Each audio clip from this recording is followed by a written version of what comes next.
Hussein is the leader who made the ultimate stand against evil 14 centuries ago. Imam Hussein is the saint who gave his life for dignity, justice, and equality. Imam Hussein is the revolutionist who changed the course of history and inspired generations. We stand here today in remembrance of the ultimate sacrifice offered by Imam Hussein in 680 AD against the tyrant ruler Yazid ibn Muawiyah. Imam Hussein became the obstacle in the path of Yazid's succession to the caliphate. Yazid, a faulty and corrupt individual, knew that he needed the sworn allegiance of Imam Hussein in order to pave his way to the throne.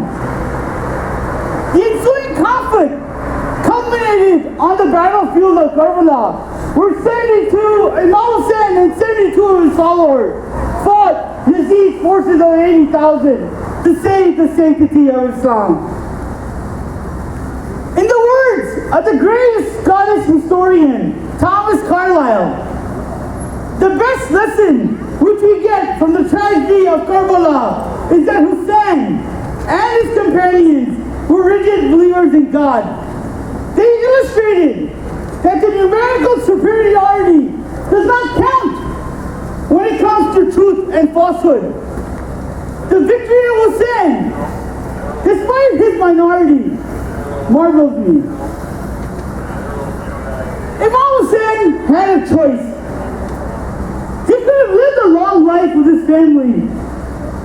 All he had to do was swear allegiance to Yazid. The Battle of Karbala would never have happened. His five-year-old daughter, Bibi Sakina, would never have died in a dark confinement in Syria. His 6-month-old son, Hazrat Ali Asgar's neck, would never have been pierced by an arrow. His 18-year-old son, Hazrat Ali Akbar, would never have died from a spear to the chest. His brother, Hazrat Abbas, would never have lost his arms. His body and that of his followers would never have been trampled by horses on the battlefield of Karbala and left in the blistering sun for days. However, as painful and agonizing as this may sound, it was accepted by Imam Hussein. He found this to be the better option than to hand the keys of his grandfather's religion to an unjust tyrant. Imam Hussein preferred death over kneeling before evil. Imam Hussein gave his life so we can freely practice our religion. Imam Hussein gave his life so we can revolt against oppression and falsehood. Imam Hussein gave his life for Islam. Imam Hussein gave his life for you.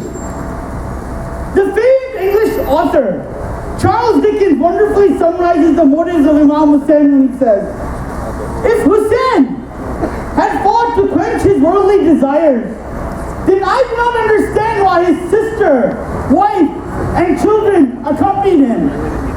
It stands to reason, therefore, that he sacrificed purely for Islam. Imam Hussein is a global personality who has inspired generations. His defiance of Yazid's oppression is a blueprint for anyone to follow, regardless of faith or ethnicity. Although evil was defeated on this day in 680 AD, it was not exterminated. The fight between good and evil is eternal. Evil will exist as long as there are better things to be achieved in life. And surely there will always be individuals who will oppress others to achieve their faulted goals. Look at the oppression in Gaza by Zionists. Look at the oppression in Bahrain by their government. Look at the oppression in Pakistan by these so-called terrorist organizations. The problem, my friends, is not the existence of evil. The real problem is that there are too many characters trying to emulate Yazid, and only a handful in comparison emulating Imam Hussein. I will now conclude my speech with the words of Imam Hussein right before he embarked on the Battle of Karbala.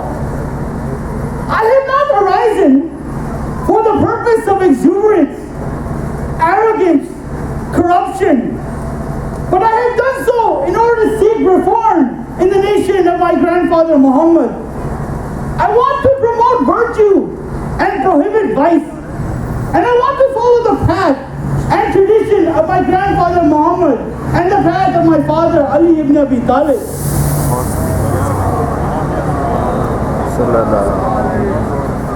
These, my friends,